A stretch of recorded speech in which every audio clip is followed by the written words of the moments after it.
Going on, everyone? Welcome back to another episode of the JT Sports Podcast. I'm your host, JT. Very great time to be a fan of the NFL. You want to know why? Because tonight we have the NFL Hall of Fame game. If you don't know about it, it's a preseason game between the New York Jets and the Cleveland Browns that's going to be played tonight, 8 p.m. Eastern time on NBC and Peacock. So make sure that you guys go ahead, tune into it. I might end up going live after the game, giving you guys some of my takeaways and thoughts. On today's episode, though, we got to give some more NFL training camp updates because you guys been eating these up. We're going to be talking about Russell Wilson's cold start to training camp, the 49ers quarterback battle. Going to be giving an update on that. Also, Seattle Seahawks outlook for 2023. How good will they be? And how far can Joe Milton take the Tennessee Volunteers this upcoming college football season? Before we get into it, if you haven't already, make sure that you go ahead, listen to the JT Sports Podcast. We're not just available on YouTube. You can find us on all podcasting platforms, Apple, Google, Spotify, Amazon, wherever you get your podcast from. You can find the JT Sports Podcast. Rate us 5 stars. We are trying to get to 100 5-star reviews before the start of the NFL and college football season. So go ahead, rate us 5 stars on Apple and Spotify if you enjoy today's episode and you want to support the podcast. All you got to do is type in the JT Sports Podcast on any podcasting platform and it will pop up. Or you can go down to the description down below, scroll down a little bit, and there will be the links to the Apple and Spotify versions of the podcast. Training camp update for the San Francisco 49ers. We got to talk about this quarterback battle, man. And so far, Brock Purdy is in the league. And of course, if you guys been keeping up with this, you would know that Brock Purdy is pretty much the starter going into week 1. John Lynch, the 49ers general manager, he kind of already came out and voiced his support for Brock Purdy. You look at how well Brock Purdy performed last year. He took the 49ers all the way to the NFC Conference Championship game, so he pretty much has earned the right to be labeled the starting QB, at least for this moment. But how is Trey Lance and Sam Darnold doing? That's really interesting. Trey Lance, there were a lot of reports coming out by the national media who were saying that he wasn't good. He was behind Sam Darnold on the depth chart. And when I went ahead and was doing my research, looking into some of the 49ers training camp reports that have come out about Trey Lance, he hasn't been bad at all. As a matter of fact, the national media is trying to paint a narrative about Trey Lance that's not really true. Trey Lance, there isn't any big separation between him and Sam Darnold. As a matter of fact, in my opinion, I think that Trey Lance has a little bit of a lead up in this competition for the backup QB spot on Sam Darnold. And Trey Lance, when you look at how he's performed so far throughout training camp for the 49ers, he's been up and down. He's had some good days and he's also had some really bad days. Now, what's standing out about Trey Lance is that he throws a fantastic deep ball, and it's weird that he's more accurate throwing the deep ball, it seems, than he is throwing short intermediate routes. His short accuracy isn't good, and his intermediate accuracy isn't better neither. So it's really odd to see a quarterback who is really accurate throwing the ball downfield, but struggles throwing the football within the short and medium ranges of the field. That's something that you don't really see all that often. Also, Trey Lance has displayed really good athleticism, getting outside the pocket, extending plays, picking up yardage with his legs. Trey Lance, he's been way better than what's been reported by the national media. Don't listen to FS1 and ESPN when it comes to these training camp updates unless it's somebody who's visibly been in attendance, because Trey Lance has not been bad and he isn't garbage, and I don't think that he's behind Sam Darnold on the depth chart. And when you look at Sam Darnold, he hasn't been lighting the world on fire like how the national media would lead you to believe. If anything, he's been consistently decent. He hasn't been anything crazy. He hasn't been having phenomenal performances. Now, he hasn't had a ton of bad performances. He has had a couple of stinkers in there. But for the most part, Sam Darnold has been consistently solid.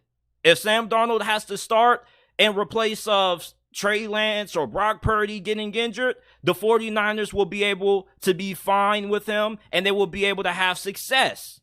But I think Trey Lance and Brock Purdy are obviously the two best quarterbacks on this roster at this moment. I get Sam Darnold was a former first-round pick. His career hasn't really panned out how most people expected it to.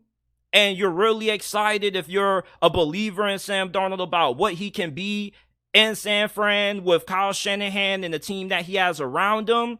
But I just think for right now, he's the third quarterback in this competition. Number 2, I'm going with Trey Lance. Trey Lance, he hasn't been terrible. He's performed really well over the last couple of days throughout training camp for the 49ers. He's really started to pick things up. He has improved his throwing motion. His mechanics have gotten better. It's just that he has to get better with the decision-making side of the football, and his accuracy still needs some improvement. Brock Purdy, he's been rusty a little bit to start off training camp, but over the last 2 practices, he really has started to settle in, and this is what you expect. Brock Purdy, he hasn't really been able to participate in a lot of football activities due to him still trying to get back to full strength from that elbow injury. He doesn't really practice on the same schedule that Sam Darnold and Trey Lance do, and they are trying to slowly work him back into the thick of things. But with how he has performed over the last few days, I think that he's starting to get back into the rhythm that he was around last season. And Brock Purdy, I don't really think he has a huge margin for error. I think the 49ers and this organization are looking for every excuse possible to start Trey Lance. They just don't really have a good one because right now Trey Lance hasn't proven that he's better than Brock Purdy. He's proven that he's better than Sam Darnold, or at least slightly better based on the reports. But when it comes to him and Brock Purdy, there's still a significant gap there. Everything that Kyle Shanahan needs out of his quarterback, he gets out of Brock Purdy. You get somebody who makes good decisions with the football, is very accurate in the quick passing game, short, intermediate sides of the field when it comes to being able to accurately distribute the football. Trey Lance, on the other hand, he's not that accurate compared to Brock Purdy. He's a better athlete than Brock Purdy, has a way stronger arm than Brock Purdy, but he's not what Kyle Shanahan needs right now. He needs a quarterback that's going to distribute the football accurately, make good reads and good decisions with the football. That's what Brock Purdy does. And until Trey Lance can get on the same level as Brock Purdy when it comes to football decision making and making sure that he can be accurate in the short intermediate passing game, I don't think that Brock Purdy is going to end up losing this starting quarterback job anytime soon, at least in training camp. If Brock Purdy ends up getting benched or he doesn't end up getting the starting nod, I think that happens sometime throughout the season if he struggles. I don't think it's going to happen in training camp. Sam Darnold, I think the gap between Brock Purdy and him is pretty big, and the gap between him and Trey Lance isn't as big, but I think it's pretty sizable. Trey Lance, he hasn't been god-awful, he hasn't been dookie, but he hasn't been better than Brock Purdy. And I still believe that Brock Purdy gives the 49ers the best chance to win. He's the better quarterback at this moment. He's performing the best, even though some may argue that Trey Lance has been the best because he has better statistics. But Brock Purdy hasn't been able to have the same amount of practice time as Trey Lance. He isn't going the same amount of days as Trey Lance and Sam Darnold are. There are some days that the 49ers make Brock Purdy sit. to conserve his health and try to make sure that they don't rush him back from that elbow injury too fast. So the 49ers quarterback battle right now, Trey Lance is second behind Brock Purdy, and I think right behind Trey Lance is Sam Darnold. And Sam Darnold hasn't been terrible, but he's just been decent. He's been okay or mid. A lot of terminology people like to use this day is calling somebody mid if they're average, and that's pretty much what Sam Darnold has been. He's been consistent. He hasn't struggled with a lot of turnovers. He hasn't made a lot of bad mistakes, but he hasn't done anything that makes you go, wow, Sam Darnold's going off. And for Trey Lance, he's been inconsistent, as I mentioned earlier, but he hasn't been as bad as what the national media is trying to make him out to be. Russell Wilson is getting out to a really cold start at training camp for the Denver Broncos, man. And if you're a Broncos fan, seeing Russell Wilson struggling right now has to have you on edge. And you probably are really tempted to hit the panic button, but please don't hit that panic button. Just not yet. I get it. You were in the same situation that you are right now last year in training camp with how this offense have struggled and the defense getting the better of the offense. But you knew that this was going to take some time. Yes, you did hire a way better head coach than Sean Payton. And yes, most of us believe that Sean Payton is going to be able to rehabilitate Russell Wilson's career. But this isn't something that's just going to work right out the gate. And for Sean Payton, he's been really supportive of Russell Wilson and the development that he's making when it comes to learning this system, getting more comfortable in this offense. And even Sean Payton, you know, he's still trying to get comfortable with Russell Wilson. Russell Wilson had a practice session where he threw 2 interceptions. And Sean Payton, when he was asked about Russell Wilson and those turnovers and how Russell Wilson has got out to a cold start, he said that he's not worried about it because he is going with a schedule that is going to find out or try to figure out what plays work, what plays don't work, what plays are Russell Wilson the most comfortable with, which plays are uncomfortable to him. So there's a learning curve for not just Russell Wilson, but also Sean Payton. They have to get a better understanding of each other and trying to figure out, you know, what works for who. For Russell Wilson, this was somebody who made a living off improvising and making a lot of things happen out of structure. Sean Payton, he had a quarterback that's probably one of the greatest all time in playing in structure. Drew Brees, prime definition of a system quarterback, and he was a damn good one. And when you look at Russell Wilson, this is somebody who doesn't really play well in structure. So there has to be a balance that has to be worked out between the two.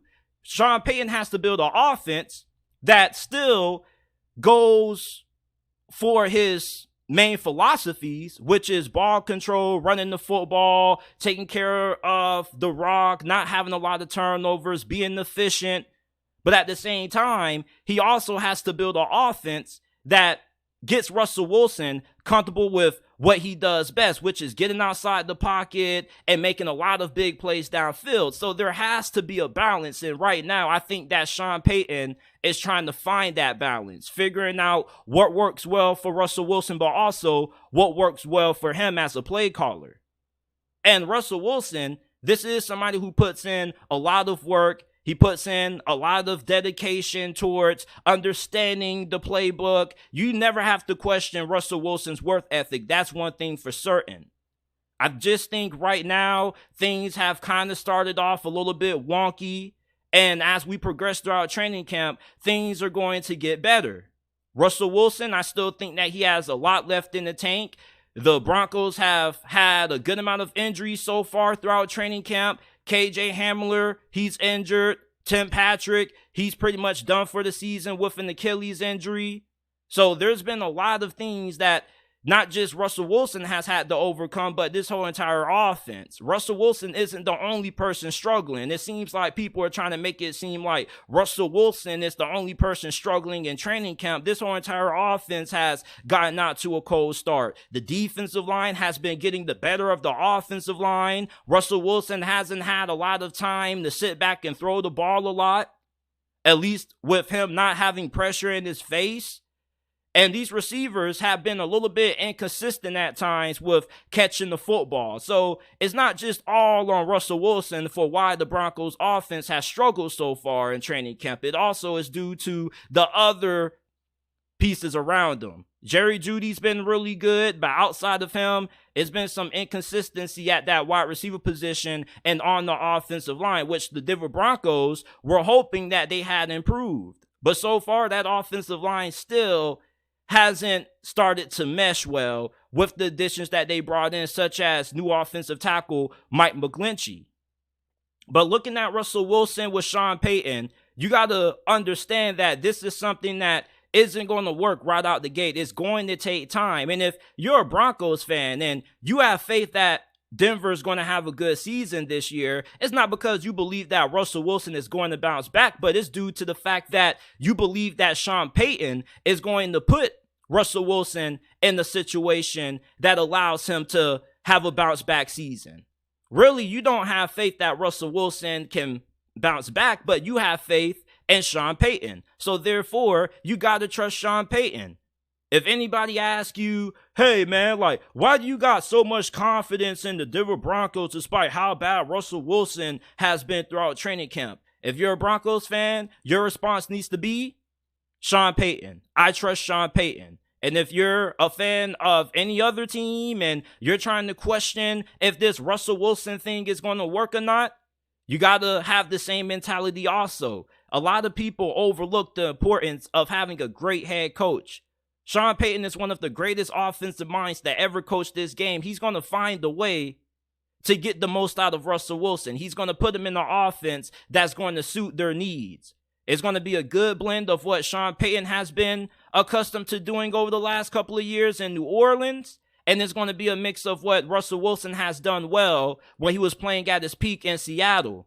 I remember watching an episode of The Herd when Sean Payton was on, and he was talking about if he was coaching Denver at that time last year, he would turn on Russell Wilson's film of some of his greatest hits, figure out what he was doing, what he was comfortable with in the offense that had him playing at a high level, and look at his lowlights from last year and try to figure out what has led to Russell Wilson not playing well and try to figure out how to get him playing back at the level that he was with the Seattle Seahawks, which may involve, implementing things that Russell Wilson was comfortable with when he was at his peak playing for Seattle.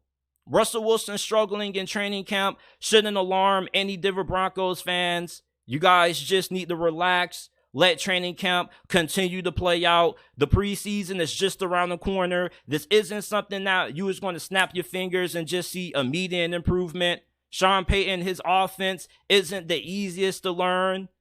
There's a lot of nuance to it. It's a little complex. And Sean Payton, as a play caller, he's doing process of elimination. He pretty much has a schedule of plays every single day that he wants to test out during training camp to see which ones work, which ones don't work, and which ones possibly could work in certain situations.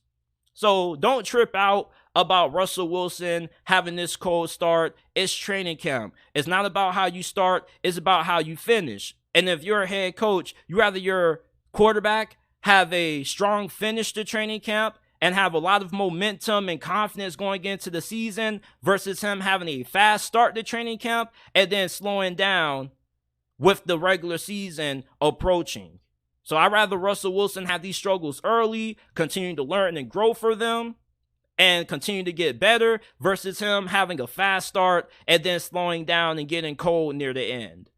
Don't hit the panic button if you're a Broncos fan. There's a lot of training camp to go. Yeah, the days are winding down until week 1, but there's still a lot of time left. Training camp is about trying to get the kinks out, trying to build chemistry, trying to better understand your personnel if you're a head coach, trying to understand what your head coach wants from you as a player. So don't overreact to some of the early reports that are coming out about Russell Wilson struggling in training camp. He hasn't been completely bad. He has had a couple of solid days. But the main thing that has hindered Russell Wilson so far throughout training camp has been his decision-making and his accuracy. And the performance of the offensive line has played a role into that, with how this defense, according to reports, has been getting advantage of them. So the Denver Broncos, their offensive struggles aren't mainly due to Russell Wilson. As a whole, this offense just is kind of starting out on the wrong foot, and this defense is balling out. So either the Denver Broncos are going to have one of the best defenses in the NFL, or this offense may be trash according to certain people, with the perception that they have about Denver right now based on these reports coming out. Like I was telling my homeboy, I was like, you got to chill, man. You got to learn that training camp is not about how you start. It's about growing and getting better every single day.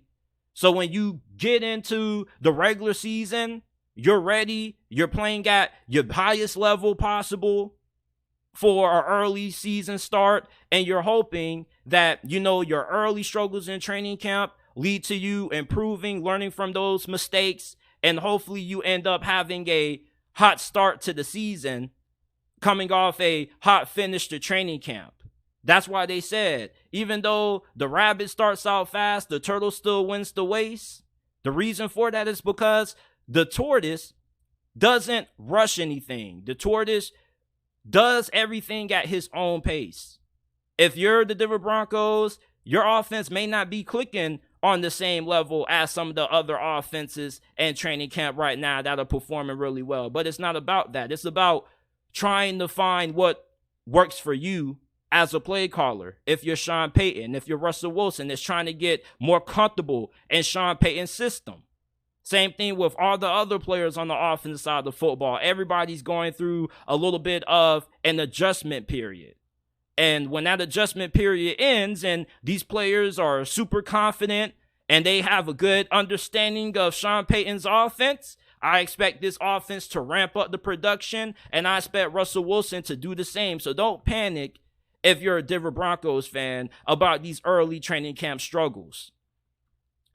The Carolina Panthers named Bryce Young the starting quarterback really early into training camp, and there were Panthers fans and fans who were rooting for other teams, saying that the Panthers made a mistake naming him the starting QB this early. They should have made him work for it a little bit more, and I got to strongly disagree with that. Here's why. If you're Frank Reich and you already know that Bryce Young is your guy, and you've already seen enough out of him to make you comfortable enough to name him QB1 early in the training camp, then you pretty much have seen Bryce Young play at a high enough level in minicamp and learn a good amount of the offense that he needs more first-team reps to continue to build more chemistry and rapport with his teammates. You see, the problem with these quarterback battles that people hardly ever talk about is that you're kind of hindering the guy who you feel is the better option. If you have the better quarterback splitting reps with somebody else due to a QB battle, you're kind of hindering him. They say competition brings the best out of people, but in certain situations, if there's a quarterback that's obviously outperforming the guy ahead of him, or if there's a quarterback that's obviously performing at a high level, and he has shown that he's the better option, you start him and you make sure that he gets a good amount of reps, and you make sure that he gets a lot of opportunities to build chemistry and camaraderie with his teammates on the first team. You see, you don't want a situation where you're splitting reps between Andy Dalton and Bryce Young has already proven he's the guy, but you want to take the old school approach and try to feel like competition is the best for everything when it's not, because you're holding back a rookie quarterback from getting those reps that he needs to improve. You see, training camp is where you make your mistakes and you learn from them. If you're Bryce Young, you're a rookie. You rather make mistakes in training camp versus making these mistakes in the game.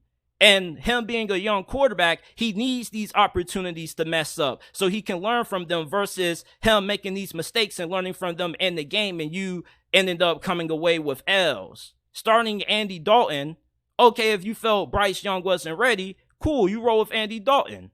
But if Bryce Young has obviously proved that he's a better option than Andy Dalton, you start him. You taking away meaningful reps away from Bryce Young because you want to make him earn it is stupid.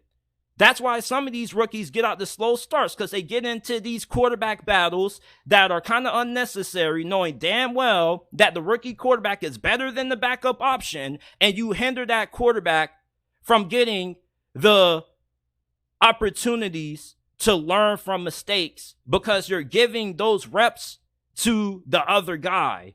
You see, in these quarterback battles, these reps are limited. These quarterbacks are probably throwing no more than 20 times during a training camp session. Rather that be 7-on-7s and then they move to 11-on-11 or 7-on-9. Doesn't really matter. These reps count. These reps are where your quarterback gets better. And when you're taking away these opportunities and giving them to somebody else, you're taking away opportunity for your young quarterback to get better. That's why Anthony Richardson and Gardner Minshew are splitting reps, and that's why they may be putting Anthony Richardson in a non-favorable position week one, knowing that this guy is super raw, knowing that he doesn't have a lot of experience playing the quarterback position, even on the college level. So you still have a fairly raw quarterback. In a situation like Anthony Richardson, it would make sense to continue to allow the quarterback battle to play out because he hasn't shown that he's all that better than Gardner Minshew. Bryce Young, on the other hand, has already shown everybody that he's better than Andy Dalton, and he's done it fairly fast. You got to trust Frank Reich. This isn't a new head coach. This isn't somebody who's inexperienced, who's a novice. He knows what he's doing. He also played quarterback in the NFL, and he has a really good resume when it comes to getting the most out of his quarterbacks. So if he feels like if Frank Reich feels that Bryce Young is ready to be anointed quarterback one, you got to trust his judgment. Obviously, it's a process that goes into this that is well thought out. They didn't just wake up one morning and say, okay, Bryce Young is our starter. You know, they talked about this. Frank Reich, among the other coaches and people inside the organization, they evaluated Bryce Young and how he performed and improved throughout minicamp and OTAs, and they were ready to go ahead with the decision to fully make him the official starter. There's nothing wrong with that. CJ Stroud and Davis Mills are in the quarterback battle because CJ Stroud still hasn't separated himself all that much from Davis Mills. And the Houston Texans coaching staff isn't comfortable right now with naming C.J. Stroud the starter. The Carolina Panthers are comfortable with making Bryce Young their starting QB. And people make it seem like if you start a rookie QB too early, they're going to automatically struggle. Joe Burrow started week one. He was perfectly fine. Cam Newton started week one. He was perfectly fine.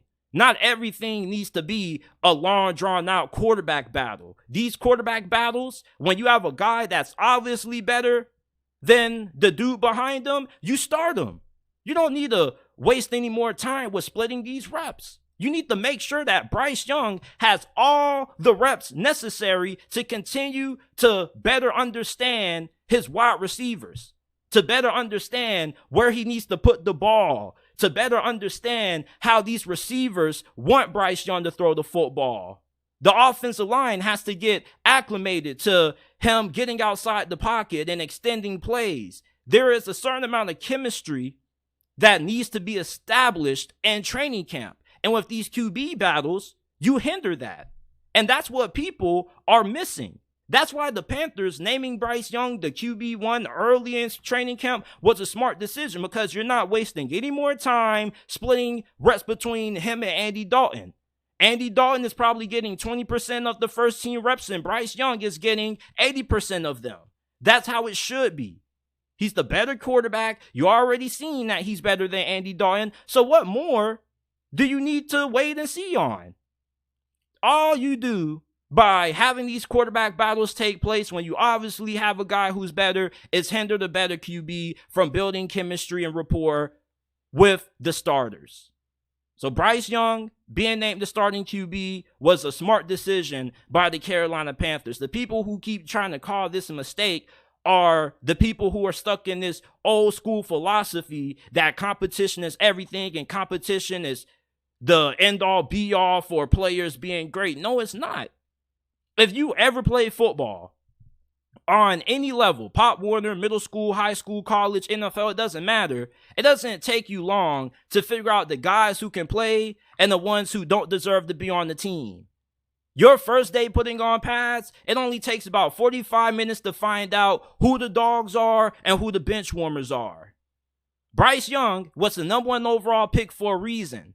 If he wasn't able to beat out Andy Dalton as quickly as what he was able to, it would be a little bit concerning.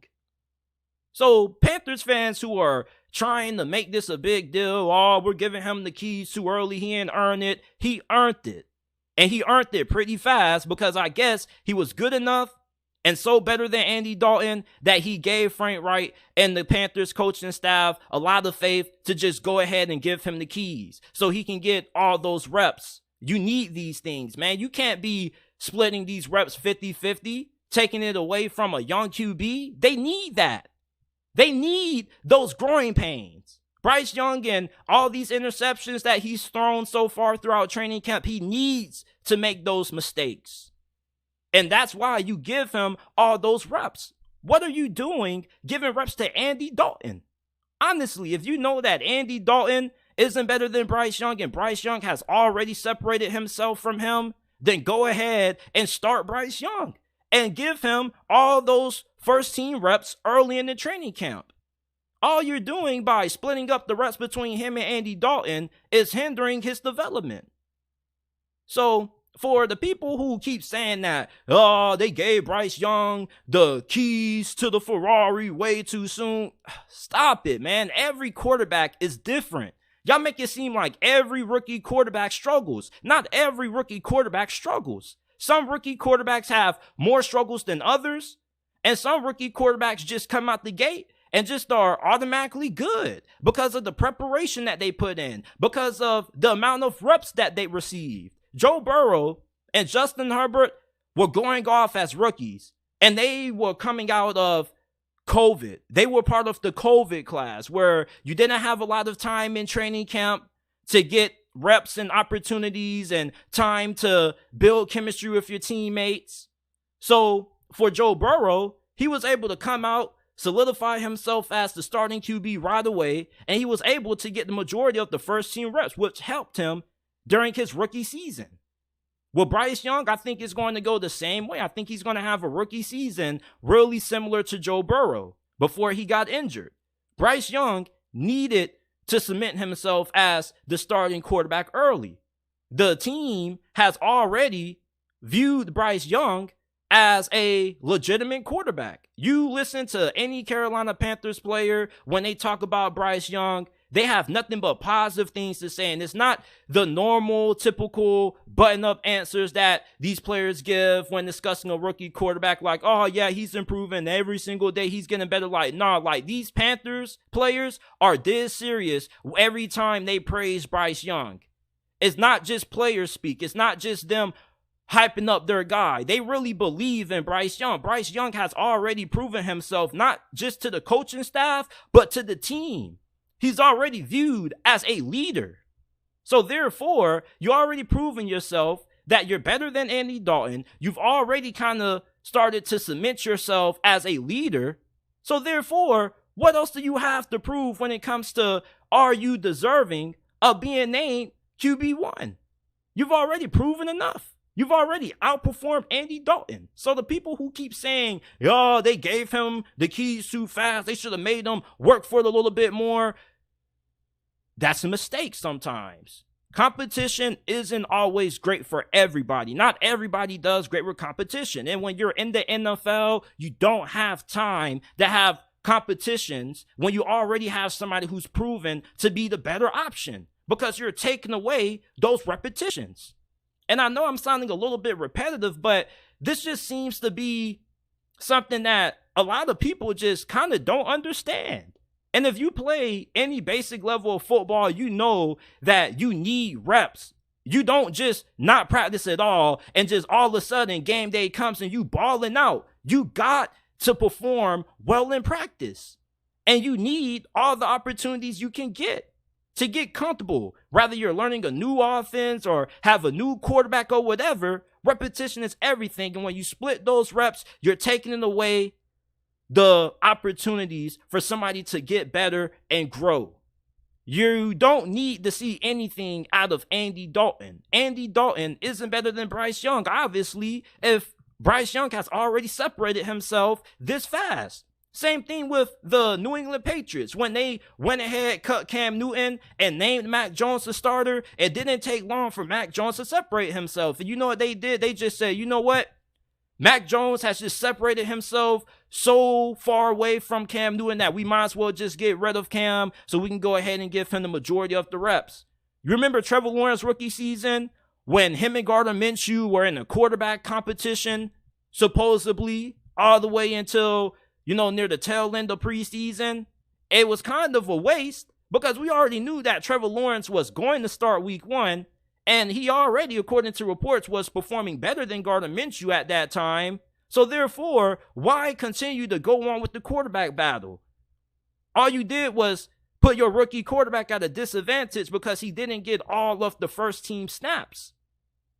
More first team snaps for a rookie quarterback gives him more opportunities and more time to better understand his teammates. This wasn't a mistake. This was actually a really good decision. Bryce Young has proven himself as a leader. He's proven himself as a better QB than Andy Dalton. There was no more time that they needed to waste to figure out if Bryce Young was the guy or not. Now, I want to touch on this. Seattle Seahawks outlook for the 2023 NFL season. I think that the Seahawks are going to be one of the best teams in the NFL. I think they have one of the best rosters top to bottom, not just in the NFC, but in the whole entire league. Not just do they have a lot of great talent on offense and defense when it comes to their starters, but they have fantastic depth. Look at the depth that they have at pass rush.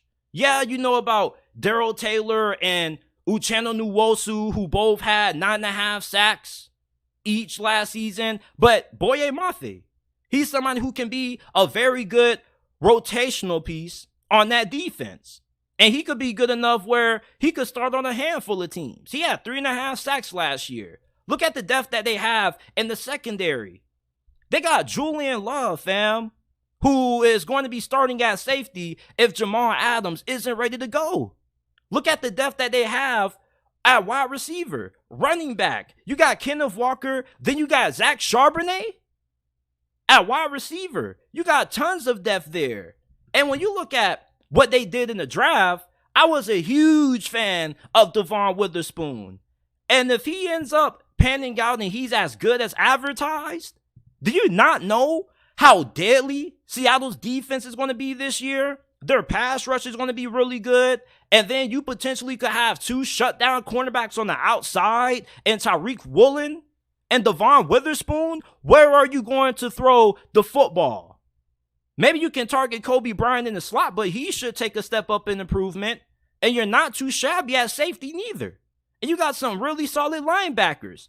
So Devon Witherspoon, if he ends up panning out and he's really good right out the gate, this is going to be one of the best defenses in the NFL. You're going to have 2 shutdown corners, a fantastic pass rush with tons of depth. If one guy goes down, it doesn't matter because it's next man up.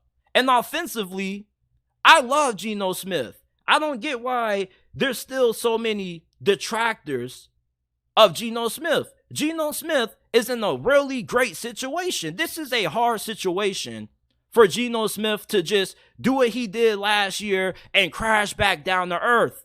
They got a better team this season than what they had last year. And remember, around this time last year, most of us expected Seattle to be competing for the number 1 seed in the NFL draft.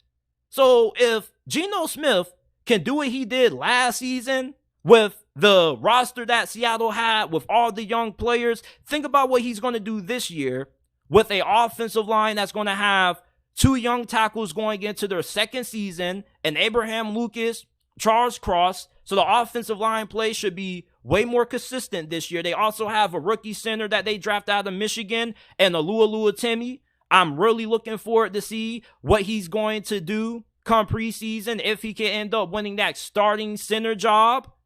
You got a incredible group of wide receivers. Seattle already had one of the best receiving corps in the league. And all they did was get better by drafting JSN out of Ohio State. You got JSN in the slot, DK, Tyler Lockett on the outside, and then look who you got at tight end, Noah Fant.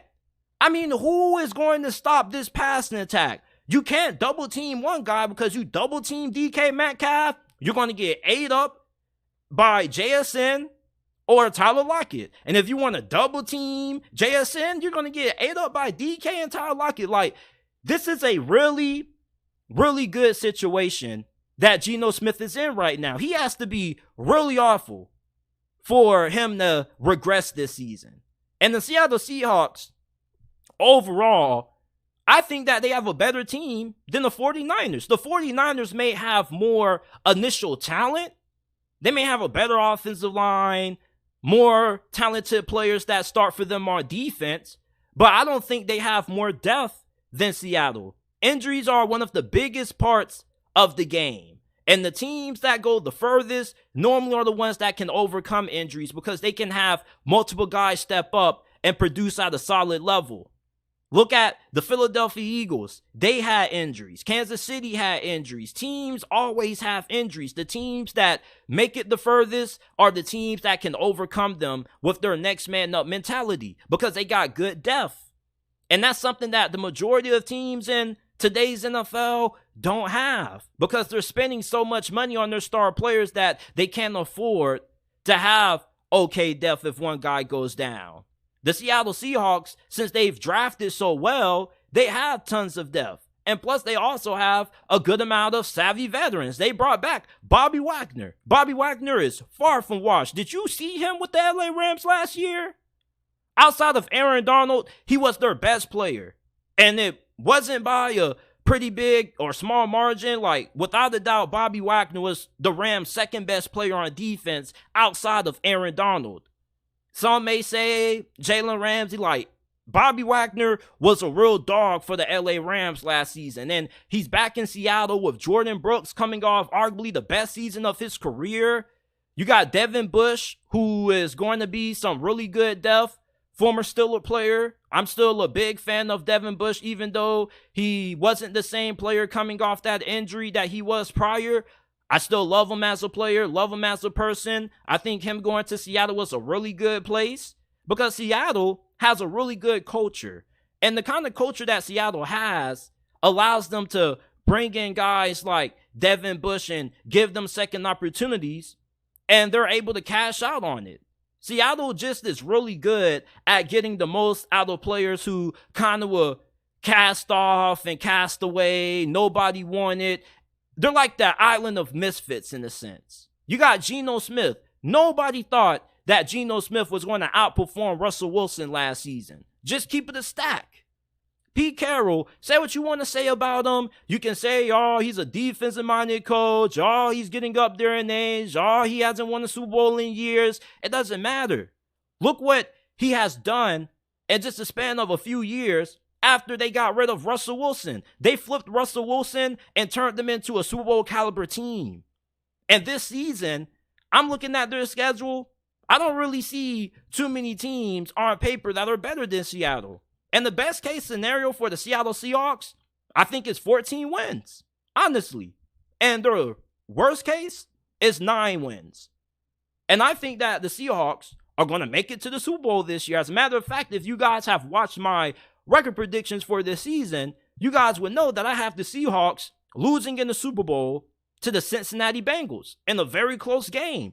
You need to stop overlooking the Seahawks, man. This is a really good roster. They have the best young roster in the whole entire NFL. They have done an incredible job of trading Russell Wilson and making sure that they can make the most out of the assets that they got in return for him. I don't get why the Seahawks aren't getting talked about enough when it comes to the Super Bowl conversation, because I believe they're arguably just as good as the Philadelphia Eagles. And you may say, man, JT, stay off the weed. But I strongly feel this way. Like, really look at this roster. This is one of the most complete rosters in the league going into this year. Great at receiver. 2 really good offensive tackles. They very well could have the best offensive tackle duo in the NFL this season. Great depth at running back. You got a veteran QB who, with the time that he has around him, he can win the Super Bowl. You see, I hate when people try to say a quarterback can't lead a team to a Super Bowl because he just has this cap. Guys like Dak Prescott, Kirk Cousins are guys who people feel aren't capable of being able to lead a team to the Super Bowl. And it's kind of wrong. If you give Kirk Cousins and Dak Prescott and a Geno Smith the right situation, they can take a team to the Super Bowl. Brock Purdy took the 49ers to the NFC Championship game, fam. Jimmy Garoppolo went to the Super Bowl with the 49ers and almost went again. So you mean to tell me the 49ers can go to a Super Bowl with Jimmy Garoppolo, but Geno Smith can't take Seattle to one with the team that he has around him, with one of the best receiving corps in the NFL, with a great offensive line, with a great running back in Kenneth Walker, and he could have an eventual top 10 defense this year? You mean to tell me that Seattle doesn't have the infrastructure in place for Geno Smith to be good enough to win a Super Bowl? I think you're tripping. And secondly, look at the quarterbacks in the NFC. Other than Jalen Hurts, who else do you think is as good as him? Nobody else. The NFC isn't this homestay for great quarterbacks. The only elite QB in this conference is Jalen Hurts, and then it's everybody else. And if I had to rank my 2 other quarterbacks behind Jalen Hurts, Geno Smith would be one of them. Geno Smith is a real dog, and although he just had 1 season of success, you want to see it proven on a longer basis, on a more consistent basis. Geno Smith wasn't expected to do anything last year. Anytime you have somebody overexceed expectations, that shows you not only what they are as a player, but as a person. Geno Smith put in a lot of work and effort to put up the kind of season that he did last year for Seattle. And I don't think he's just all of a sudden, a year later, going to go from this great story to reverting back to what he was prior. This is too good of a team for Geno Smith to not be able to potentially take them to the Super Bowl. Now, I'm not saying he has to take them to the Super Bowl, but what I am saying is that he's more than capable of leading Seattle on the postseason run. We've seen quarterbacks that have been way worse than Geno Smith take their team to the Super Bowl with talented rosters. Imagine if Seattle had imagine if the 49ers and the Super Bowl that they lost to the Kansas City Chiefs, instead of having Jimmy G, had 2022 Geno Smith. Do they beat Kansas City? I think they do. I feel really good about the Seattle Seahawks this season. And not just going into the 2023 NFL season, but I feel good about the future of where this franchise is going to be at for over the next 4 to 5 years. With how well they've drafted, how well they've constructed this roster, they're going to be in the Super Bowl conversation for the next couple of years due to all the young players that they have on rookie deals, which is going to give them a lot of cap space to be able to go in free agency and sign more marquee free agents. Hell, they already signed one of the more underrated defensive tackles. And I'm looking at Seattle's defensive line. This defensive line is low-key underrated. This is a really good unit that they have. And they also picked up a really good DT from free agency who used to play for the Denver Broncos. I'm trying to think of his name right now. I might have to just go ahead and look it up, man. Y'all bear with me. I got to find it. I can't believe I forgot his name. He was a monster. Jaron Reed, he's really good. And then you also pick up Draymond Jones.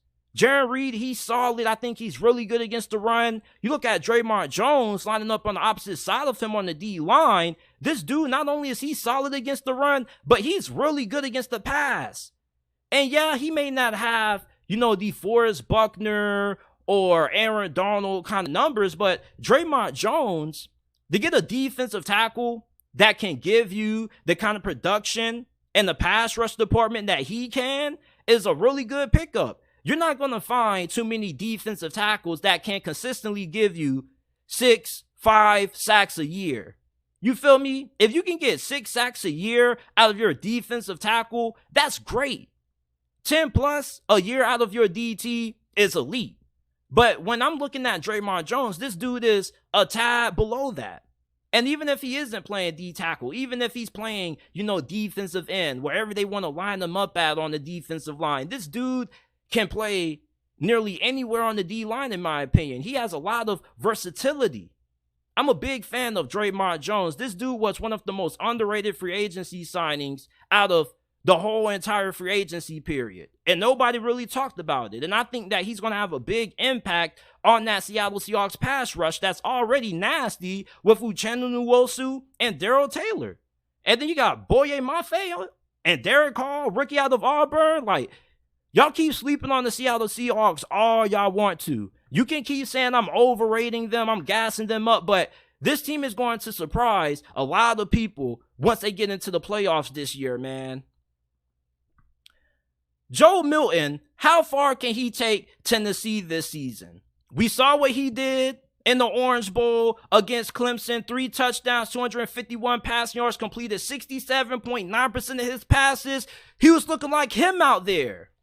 And going into this upcoming season for Tennessee, I think that he's going to ball out this year. And I think he could be better than what Hendon Hooker was. And I know that's a really bold statement, given the fact that Hendon Hooker was one of the most efficient quarterbacks in America, one of the best in all of college football, and he should have won the Heisman last year. But Joe Milton is more talented than Hendon Hooker on pretty much every single level. He's a better athlete. This dude has incredible size, and we already know about the damn arm he has. Oh my God. Have y'all seen some of the clips that have came out over this offseason with Joe Milton throwing the damn football? I think he was at the Peyton Academy, and he was letting that thing loose. It's like, damn, he threw the ball nearly 125 yards. I don't know what Joe Milton does for his arm workout, but he got to give us the sauce, man, for real. And you look at Josh Heupel's offense, it's perfectly suited for a guy with Joe Milton's skill set. When you have a quarterback that has the kind of arm that Joe Milton has, it allows you to do so much offensively because you got a quarterback that can make a lot of big-time throws and make a lot of throws in tight windows. And looking at Tennessee's offense and what they have at wide receiver, this is a really good wide receiving core. Bro McCoy, Squirrel White. Y'all better hope Squirrel White doesn't end up going off this year, man, because y'all are going to hate me. I'm going to be saying Squirrel.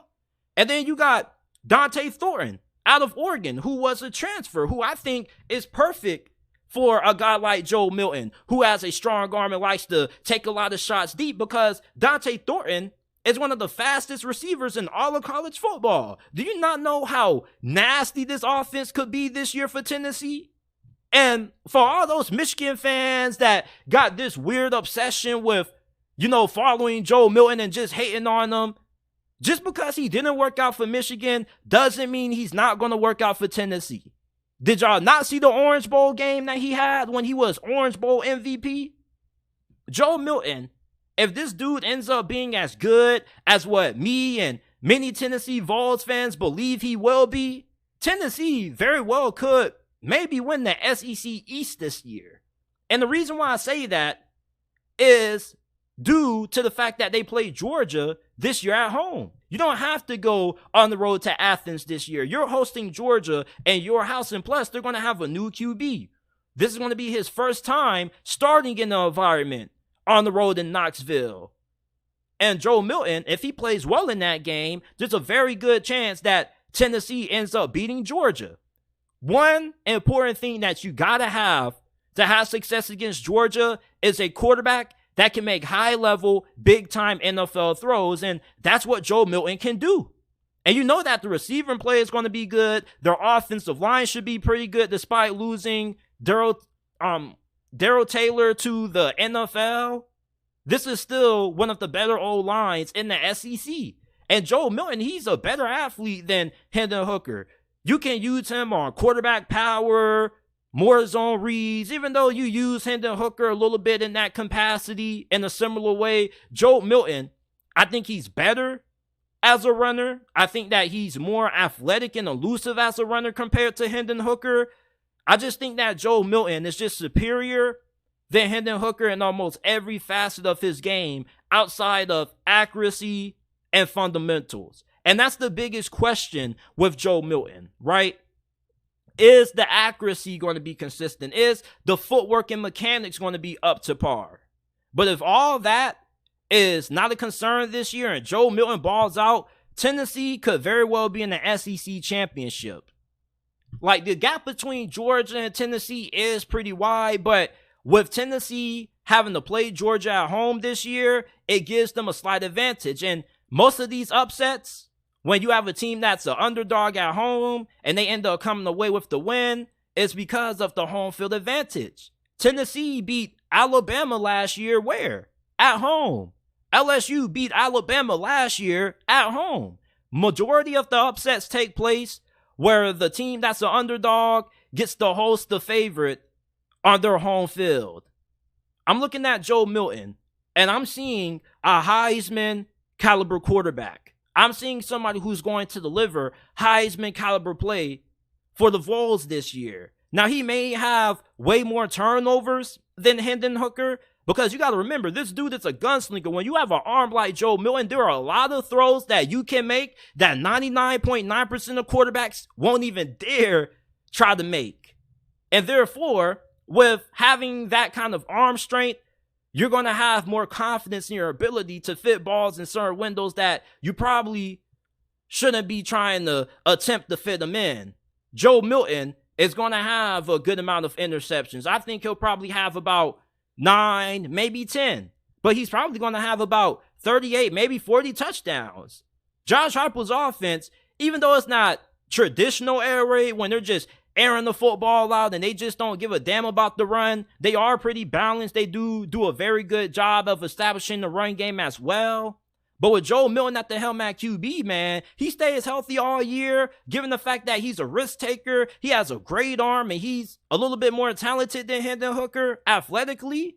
I think that he has everything at his disposal to lead Tennessee at least to the SEC championship. Now, I'm not saying that he will. I'm just telling you the best case scenario. I believe that the upside is there with Joe Milton at QB to be a team that could end up dethroning Georgia, at least for this season. That doesn't mean you're a better program than Georgia right now. Like I said, there are a lot of factors that go into, these upsets happening. But when you got a guy like Joe Milton playing at a high level, and he's one of the best quarterbacks in the SEC, there's not a game that you don't have a chance at winning. And even if you do lose to Georgia, you possibly could still be a one-loss team and get into the college football playoffs with how tough your schedule is. So I think Tennessee can go to at least the SEC championship with Joe Milton this year. That's what my ceiling is for the Vols. Now, my low end, what happens if Joe Milton doesn't play as well as what I think he will, I think they probably end up being a 9-win team. Or an 8-win team. If he struggles and he has a turnover bug, then maybe they got to throw Nico in there. I think that probably will hurt them given how tough their schedule is. You got to play Texas A&M, Bama, Kentucky. Both of those games, by the way, are on the road and back-to-back weeks. So if you get average or subpar quarterback play this season, you're probably not going to be as good as what you were last year, especially when you take into account that Josh Heupel's system is kind of quarterback driven. For this offense to function at a high level, you need good quarterback play or it's not going to work. Joe Milton, I think that he can take Tennessee to the SEC championship game this year if everything goes right. Now, I'm not saying that he will. I'm not making that a prediction. I'm not saying that Georgia's not going to win the SEC East this year. I'm saying that, you know, the potential that Tennessee has this year is SEC championship if Joe Milton balls out on a Heisman level, which I believe he will. Now, even if Joe Milton plays at a high level, it's still going to take a lot to beat Georgia.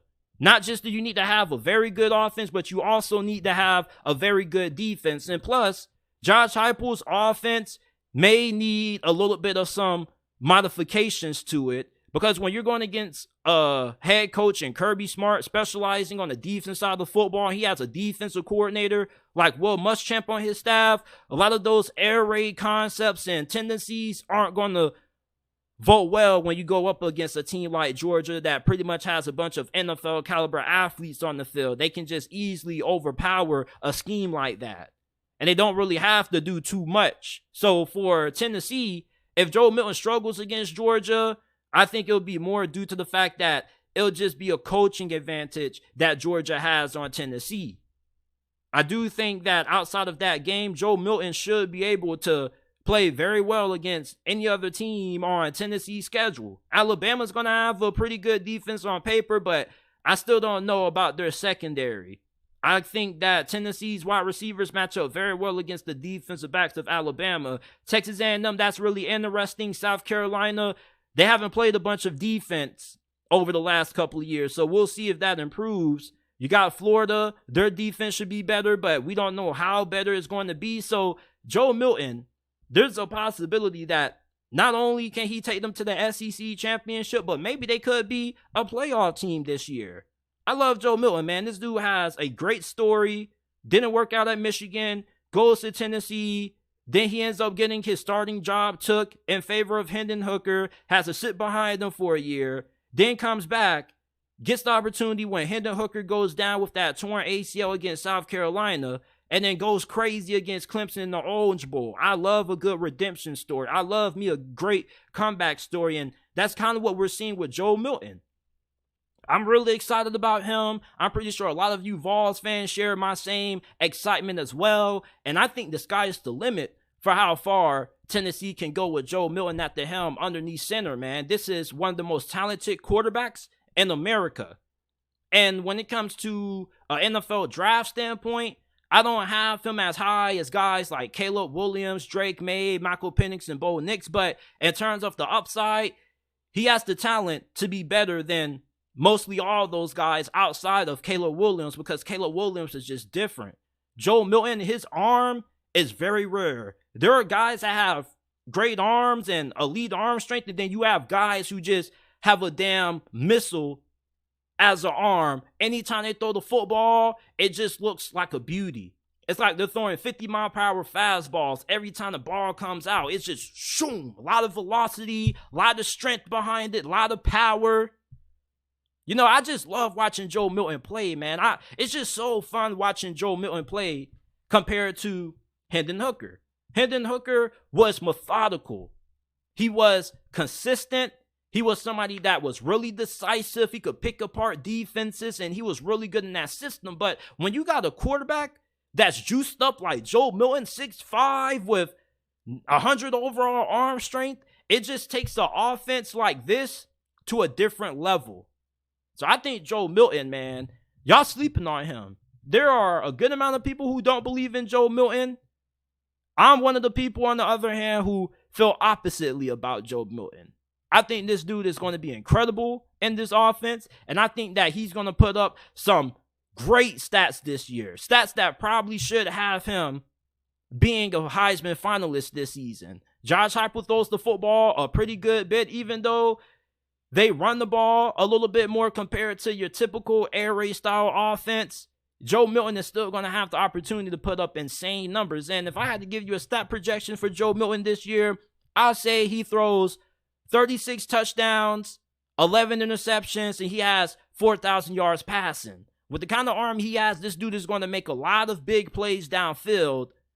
And I think that as long as Tennessee can stay healthy up front, they don't have too many injuries on the offensive line, they give Joe Milton good protection, he's going to ball out for the Vols this year, man. I think the sky is the limit for how far Tennessee can go. Now, realistically, I don't think they will win the SEC East. I'm going to reiterate that one more time. I'm not saying Tennessee is going to win the SEC East over Georgia.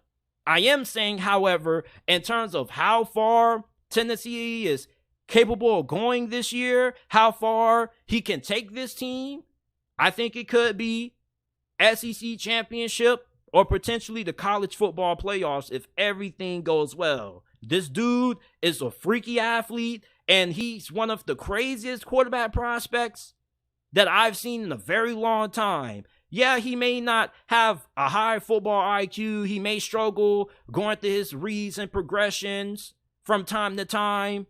But overall, those things can be coached. When you look at his skill set and his talent, this dude is one of the most talented quarterbacks in all of college football. If we're just throwing stats and production aside, and all these quarterbacks had 0 career passing yards and no touchdowns and no accolades, and we just had to judge them based on physical traits, Joe Milton probably would be the second most talented quarterback in college football this year, right behind Caleb Williams. He is that freaking good and that talented.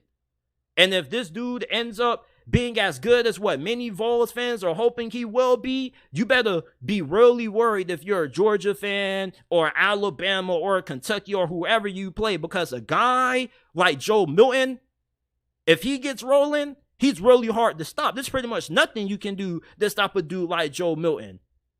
He has a really good ability to extend plays, get outside the pocket, and pick up yards with his legs. He isn't the kind of athlete that Anthony Richardson is. He probably runs like a 4.6 or maybe, 4.7. But in terms of his arm strength, oh my goodness. This dude has a dynamic, long, extensive, I'm not going to say long. I said long, extensive. This dude has a very fantastic arm. Like, please look up some Joe Milton highlights if you haven't already. Like, I've been talking about this dude for 20 minutes because when you see this dude throw the football, it's something like you have never seen before. It's like the ball just flies out of his hand, literally. Like, it's unbelievable how incredible this dude's arm is, man. And when you just have a dude that has that kind of arm strength with that kind of size and athleticism, it's really hard to stop.